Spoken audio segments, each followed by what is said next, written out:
Pardon the interruption, but I'm Mike Wilbon. It's International Dance Day, Tony, and sadly, I think we all know what this means. I'm Tony Kornheiser. Penguin dance. Hit it, boys. Hit it. To the side and back to the front and slow it down and speed it up. People love the penguin dance, Wilbon. They love it. Did you miss a calling when you were younger? Should you have been a vaudeville song and dance man or something in an earlier life? Yeah, I'm old enough to have been in vaudeville, I guess. But I don't know that the penguin dance would have worked in all the vaudeville honky-tonks. Not sure. Welcome to PTI, boys and girls. In today's episode, the Cavs roll. The Rockies do not rock, and PK Subban joins us for 5 good minutes. But we begin today with Golden State beating Houston last night behind a big fourth quarter by Jimmy Butler, who had 14 of his 27 points in the fourth. The Warriors have now taken a 3-1 lead in the series against 2 seed in the West. Wilbon, you were there. What stood out to you most about last night's result? Tony, it's sort of the difference of the teams physically. You start with that. I start with it. I can't get over it. How the Houston Rockets are just young. They're like not acrobats, like trapeze artists. They're just flying around the court. They can get to the basket at will almost whenever they want to. They did it 7 possessions in a row to wipe out a deficit and get the lead late in the game. And yet, the Warriors just keep going about their business. And Houston ultimately does not know yet enough or know how to beat a team. We make a lot of physical attributes when we talk about sports, even the greatest of teams, when it's the intellectual attributes that usually set them apart. And so with Steph Curry, Draymond Green, and Jimmy Butler to start it, and Steve Kerr, they just know how to do what they do. And so Draymond Green, after the game, even took me through sort of how he has to guard much larger players, 6'10", 6'11 guys at 6'5", and how he does this. And even though just the know-how, the Warriors are just a treasure trove of, okay, here's what we have to do in the moment to win this game, even though they are like drones. They are flying all around the arena, the Rockets, and they do it. And even with that, it's a physical play. Jimmy Butler, who can barely move for 3 quarters, figured out how to get himself some motion in the fourth, and he goes up above everybody like Wilt to grab the important rebound of the game, and then afterward, couldn't even walk.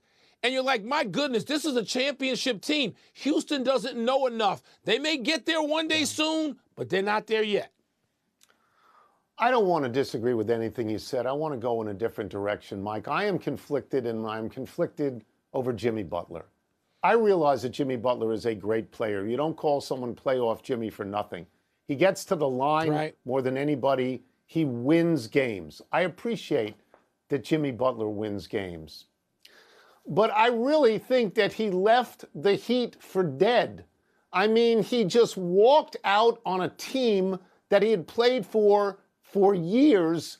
His rampant egomania and his selfishness, it crippled that team. So I can't bring myself to root for Jimmy Butler, though I think he's a great player, and I like to root for the Warriors.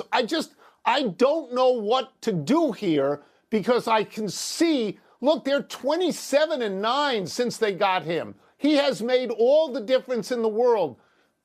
But I don't want to condone, Mike, the way that he got there. And you're totally right about Houston. Houston and Detroit are going to be great teams at some point. That their time isn't now. Oklahoma City's time is now. They did this before Houston and Detroit.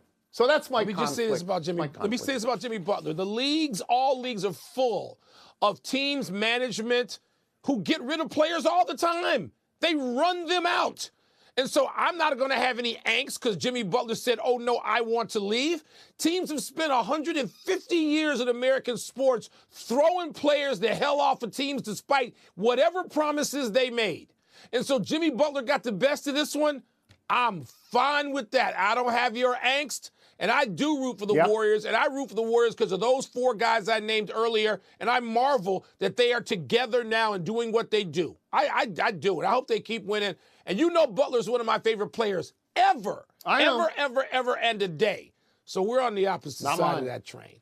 I'm on. Let's move to the Cavs and their very cavalier sweep of the Heat. Cleveland beat Miami in Miami by 55. And the Cavs were playing without all-star point guard Darius Garland.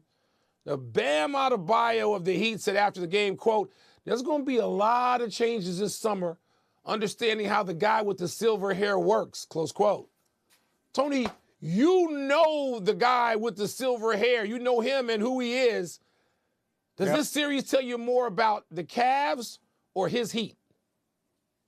So here I am again. Cleveland is a wonderful team. They may very well be a championship team. They manhandled Miami in this. Now, Mike, you know that I believe that a 1 seed should always sweep a play-in 8, which is exactly what they did, right? But my heart goes out to Miami, and it's about Jimmy Butler, who left them for dead on the side of the road. They had no chance. They had no chance last night at all. I watched that game until I couldn't stand it anymore. It's 35-8 in the first quarter, Mike. 35-8. They, it's a brutal watch at that point. Is Miami a better team than that? With Jimmy Butler, they're a much better team than that. With Jimmy Butler a couple of years ago, they made the NBA Finals, and it's essentially the same team that's out there now. So do I think that Pat Riley and Eric Spoelstra don't know what they're doing? Come on. Of course they know what they're doing, but that was a brutal watch last night, and maybe changes have to be made. I just think that at the core of it is Jimmy Butler walking out on him. I do. Tony, I'm going to go back to the Pat Riley part of this because I got this great text last night, like us, and I'm in the Warriors game, but I'm watching this at 30. That's just the score you named. And I'm like, what is going on here? Tony, players from the other teams are like, whoa. And a large part of that is because Miami, people look at Miami and marvel at them often, admire them often, fear them sometimes, respect them all the time because of Pat Riley. Yes, Pat Riley and Eric Spoelstra and the crew, but Pat Riley. And the great Bob Ryan texted me during this, and Ryan, of course, has been following Pat Riley for Pat Riley's whole life in basketball, which is, almost 60 years. And Ryan's text said, how does Pat Riley feel about watching his team get trumped by 37 and then 55 points? And so to me, we'll get to Cleveland. You're right, and I'll give you credit because all year you've been saying Cleveland, pay more attention. And I've been saying, I don't know. But Tony, I'm wondering, what is Miami going to do? Because Pat Riley doesn't take these things. So now, you love Pat Riley. I know how much you respect him as an executive, as a coach before that. Like, how does Pat, what is he going to do next? Miami just lost at home by 37 and 55. That's never happened before. Yeah. Miami was swept by a total of 122 points. That has never happened before. They were down last night by 60. You want to buy a ticket to that? Let's move to baseball. The Colorado Rockies lost again last night at home to the Braves. Colorado has now lost 7 in a row. They are a Major League worst 4-24 on the season. That is the worst start in National League history. The Rockies are on pace to go, hold on now, 23 and 139. Wilbon, at what point does the performance of the Rockies become a problem for baseball? No point. No point at all. This was just done last year by a franchise that's 3 times older, maybe 4, than the Rockies, the White Sox, who've been around since like the 1880s. It mattered a little bit with them because they've been around so long and you have generations of fans. You don't have that with the Rockies. I'm sorry. I'm not a guy who talks about flyover states because I grew up in one of them. So, no, this isn't the Dodgers or the Giants. It isn't the Yankees. It isn't the Cubs or the Red Sox. It's not even the Braves, who were once on a superstation when that kind of thing existed in America. It isn't. And it isn't even the A's, who have played themselves from Philadelphia to Kansas City to Oakland to now obscurity. It isn't. It's the Colorado Rockies, and nobody knows anything about the Rockies unless they live in the 4th time zone. It doesn't matter. Couldn't matter. It isn't. Doesn't. I agree with all of that sentiment. I will say, however, that the future of the Rockies is bleak at the moment. They are in the hardest division in all of baseball, the National League West. Yeah, this number is amazing. 45 of their remaining 134 games, just 45 of them are against teams that now have a losing record. They didn't just start losing this year, Mike. This is endemic. They have lost, this will be their 7th straight losing season. They put 3 90-plus losses back to back to back, and now they're working on a third probable 100-loss season. So, and if you look at the metrics, they're worst in baseball in pitching, in hitting, and in defense. That's all there is, and their farm system stinks. So I'll just take 20 more seconds. Bud Black's been there since 2017. Made the playoffs early, but all these losses are on his resume. Their general manager, I believe his name is Bill Schmidt, got there in 2021, has never had a winning season. And if you can't put a farm system together, what are you doing? And you hate to say this because it's about jobs, but sometimes you have to make changes for change's sake because there's no long game here. There's no long game. Let's take a break. Coming up, the Florida Panthers play very edgy hockey, and we will ask PK Subban about that.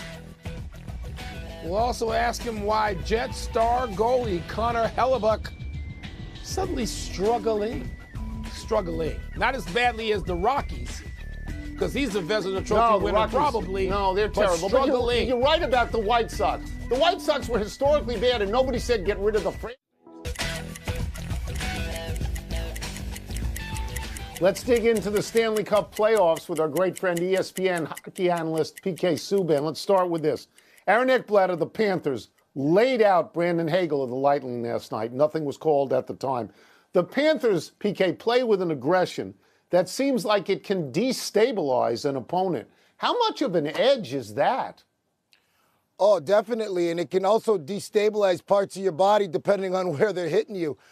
This is very consistent with how they play. It's a pack mentality. I watched Matthew Tkachuk all last game quietly go about his business. It wasn't all over the TV screen. He didn't make a lot of noise, but every time he had a chance to put a lick on Jake Gensel, every time he had a chance to cross-check him, every time he had a chance to bump him, he did it. And I watched it specifically. It wasn't something that was talked about, but this is how they play. They play on the edge, and they're okay with it going over the edge every now and then. That's playoff hockey as far as I'm concerned. Wow. PK, let's move to a series I'm personally more interested in. The Oilers and the Kings back on the ice in Los Angeles again. The Oilers have tied this series 2-2, but they get off to these excruciatingly slow starts and only seem to be able to pull themselves together late. What is up with that, and is that sustainable? Well, they scored 7 goals in the third period of both the last 2 games and comeback wins. Out of those 7 goals, 5 of those goals were with the man advantage. 2 were power play, 2 were empty netters, and 1, I think, was what the goalie pulled. So what does that say about the Edmonton Oilers? You can't go down a man. You can't be at a disadvantage against them. They're too skilled and too experienced. And for the LA Kings that are trying to pull off a tough feat, eliminating the best player that the game has potentially seen in the last 2 decades or beyond, eliminating him in the playoffs in the prime of his career is no easy feat. If they thought they were going to do that in 4 or 5 games, I would have said, guys, I don't know what you're drinking out in LA, but it ain't happening in 4 or 5. They know this thing's going to be tough. They got to take care of business at home. It's business as usual. Jim Hiller has every reason to be, a little bit upset. They've had 2 great opportunities to put this team away, but it's a part of their learning process for those young players. You see Quentin Byfield. That's not a mistake. That's a routine play when he's trying to get that puck out of the zone. Just happens to hit a stick. Those are the things that you learn when you're becoming a championship team. And I don't have to say that on the air. I know Drew Doughty, Anse Kopitar, the veterans in that locker room are getting this group ready to finish off what they started, and that's to beat this team. I still think they have a good enough team to do it, but make no doubt about it, if they're going to be taking penalties, if they're going to put themselves in odd man situations, you're giving the best player in the world opportunities, and you can't give them any. One of the mysteries so far of the playoffs is Connor Hellebuck struggling and being pulled a couple of times. And I know that series, Winnipeg and the Blues are tied at 2, PK, but what's wrong with Hellebuck? I mean, we're not used to seeing him struggle like this. Well, listen, Connor Hellebuck, he's got 2 Vezinas. I've said it before. He's probably going to win his 3rd this year. But, when people talk about him I listen to Scott O'Neill saying, listen, we got to play better in front of him. But I watched Sergei Bobrovsky last year in the playoffs lead his team take on the #1 power play. I don't care about the numbers. Connor McDavid and the Edmonton Oilers have the most deadly power play in the league when the game's on the line. He took that on. He wins a Stanley Cup. I watched Igor Shesterkin for multiple years take a defenseless team. I don't care what anybody says in New York. The Rangers have been bad defensively for a lot of years. For the past couple of years, Shesterkin has carried that load. So for me, Connor Hellebuck has always been a great goaltender, structured goaltender, playing in a great situation. He's got to make second and third saves. He's got to make some impossible saves. I'm not saying all the goals are his fault, but I have to look at the highlight reel and say Connor Hellebuck stole that game for them last night. And he still has to do that in this playoffs. If he can do that, I think they'll like the results when it's all said and done. But he's got to steal a couple games. He's got to make a couple impossible saves. Let's get you out of here on this. There are 2 games tonight. The Maple Leafs can close out the Senators, and the Wild and Vegas face off tied at 2 games each. PK, which game is more intriguing to you? I would like to say Toronto and Ottawa just as a hometown guy, because we know this. We know Toronto's got to end this tonight. They don't want to go back to Ottawa because we could be saying to Game 7, and with everything going on in Toronto, they don't need that. Their big guys got to come up big again. But for me, it's the Vegas game because Kirill, the Thrill, Kaprizov. This guy is as advertised. 8 points, leads the series, 4 goals, 4 assists, leads both teams, and a dominant force on both sides of the puck. Vegas is in trouble. They got to get to their A game, and they got to shut down that line. I said it yesterday. I'm going to say it again. Kaprizov and Matt Boldy, that 3-headed monster that they got, Joel Eriksson Ek, that #1 line, they got to get those guys on a leash, Tony. Wilbon, they got to get them on a leash and fast. Tonight, if they don't, they're in trouble. Those guys are lethal. Lethal. That reminds me, I got to get my dog on a leash in a little while as well. PK, it's such a great pleasure to have you because you're so enthusiastic. PK, appreciate it's you, really man. good. Thank you. Yeah. Love you guys. Thanks, Tony. Thanks, Wilbon. Tonight's doubleheader starts at 7 Eastern. Let's take one last break. Still to come, the NBA says it is considering yet another new All-Star Game format. Please. Brandon Nimmo puts up some big numbers against Tony's Nationals. Uh-oh. What's going on in Washington? That was tough. Huh? Well, their bullpen is no good, and then they put in, a position player, Rosario, and then you shouldn't do that. That's shameful. No, you have pitchers. Put in a relief pitcher. Put in a real pitcher.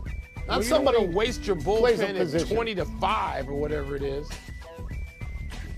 This is the best Chipotle order. I would like a bowl. Triple wrap. Mild, medium, hot. Then dip it in here. Sour cream inside the vinaigrette. 2 tortillas. If you know, you know. Lettuce, cheese, waffle. Yes.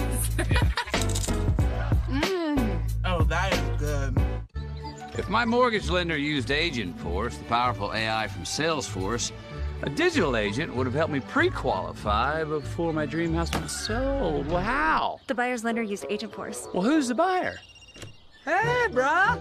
Welcome to Casa de Wood. Oh, jeez. Morning, Mr. Harrelson. Pool's open next week. Bathing suit optional. Agent Force helps lenders prevent finance fiascos. It's what AI was meant to be.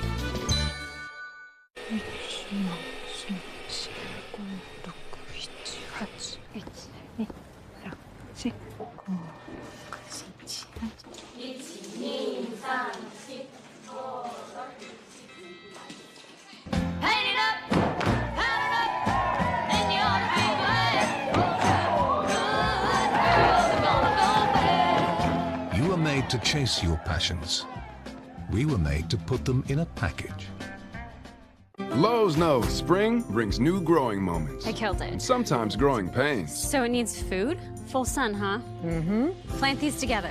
Absolutely. It's for you. Grow your dream garden with My Lowe's Rewards. Lowe's knows how to help you spring. Life is but a dream. It's what you make it. Always try to give. Gucci, boy. And fun. The Bush Guide, cold and smooth survival skills. My watch is broken. You could tell time by measuring the sun's distance from the horizon. Looks like happy hour. Head for the mountains. Mira Joy, the overwhelming relief after Miralax helps you go. Miralax works naturally with the water in your body, putting you in a supernaturally good mood. Miralax, free your gut to free your mood. Crispy chicken nuggets are back at Taco Bell, but that doesn't mean we're a chicken place, because, you know, the breading is tortilla chips. Doesn't that feel very taco place? We can do both. It's not weird, you're weird. We're totally a taco place that's a chicken place that's also a taco place. All right, so let's get started. Wave hello to Zane. He's king of the ping. Hi, Zane. For every one sentence spoken on a call, he has 3 comments, 2 memes, and 4 emojis to contribute. A flood of positivity during every single meeting. Thanks, Zane. But oh, how his passion for product management takes your team from level 0 to level Zane. You need Zane. Zane needs benefits. Work with Principal so we can help you help Zane with a retirement and benefits plan that's right for him. Let our expertise round out yours. This is Formula One.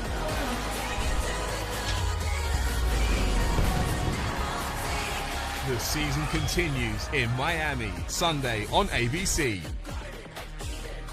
I need these items printed by Friday. Certainly. Are you for imprint certain? We are for imprint. Certainty matters when you need promo gear for gifting clients, customers, and your team. 4imprint.com has items certain to wow. 4imprint for certain. This is the story of the one. The one who believes being prepared is not just a way of life. It's how he helps everyone stay safe. He sweats the small stuff before it becomes big stuff. For the one, being an unsung hero in a building full of everyday heroes is just how he likes it. The industrial-grade products you need delivered fast. Call, click Grainger.com or stop by. Grainger, for the ones who get it done. Check out this new life insurance policy I scored with Ethos. How many weeks did it take you to get a policy like that? With Ethos, try 10 minutes. 10 minutes? Yeah, just go to ethos.com and protect your family's future.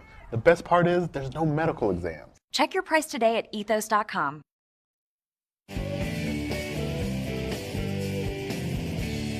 Happy time, people. Happy 32nd birthday, Justin Thomas. Thomas is coming off his first win in almost 3 years, one he earned by draining a 21-foot birdie putt in a playoff at Hilton Head. Thomas hadn't won since taking the PGA Championship in 2022. He'd also won the PGA in 2017 at Quail Hollow in Charlotte, and what do you know? That major at that course is coming up again in 2 weeks. Thomas also has 2 runners-up this season and credits improved putting, thanks to a 3-hour lesson he got from Xander Schauffele at the end of last season. Well, see, that's part of the problem. Not that it's a problem, but Schauffele, he's part of a generation of terrific young players who are his peers and he's competing with, including Rory, who owns Quail Hollow too. So I don't know what to think, but wow, it's cool to have JT back in the winner's circle and viable.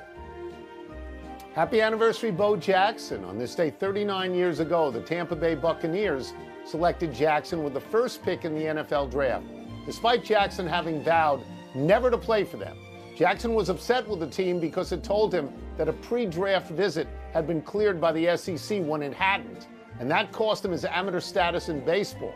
Jackson believes the Bucs purposely sabotaged his baseball career and reportedly told them, quote, "Draft me if you want. You're going to waste a draft pick. I can promise you that," unquote.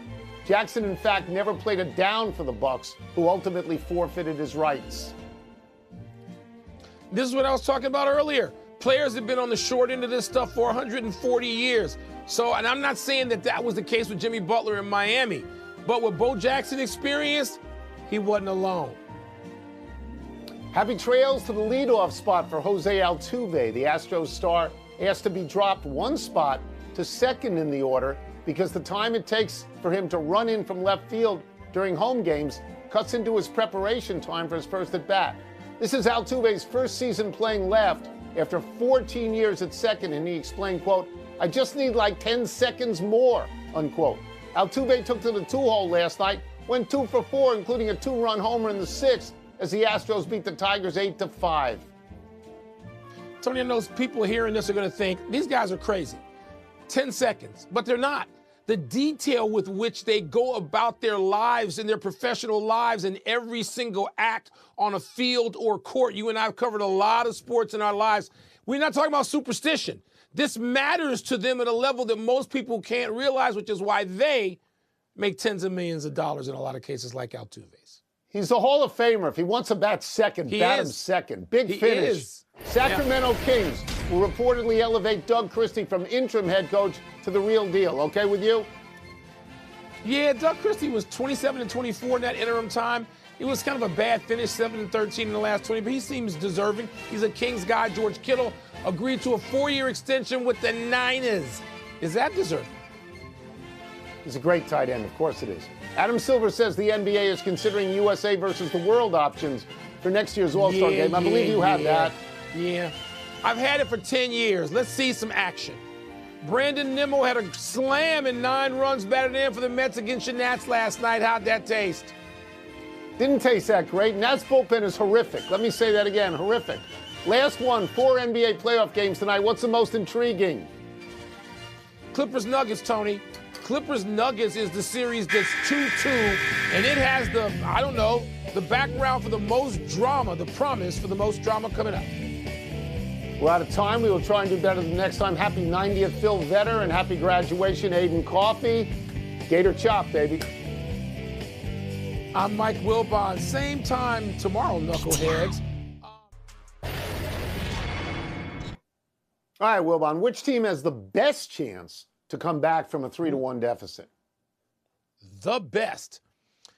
Tony, I don't want to fall into this trap, but I'm going to fall into this trap and say, I guess the Lakers. Because the Lakers and Rockets are the only 2 teams of those down 3-1 that would have games 5 and 7 potentially at home. So that helps. So I got to look at those 2 teams.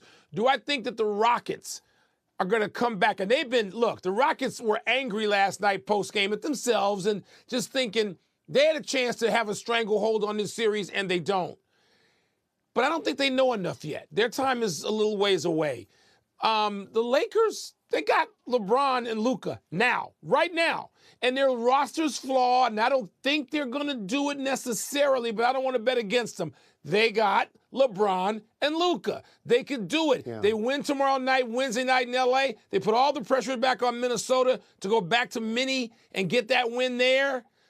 I'm going to say the Lakers have the best chance of the teams down 3-1. Okay. All right, so let me go over this list of people down 3-1.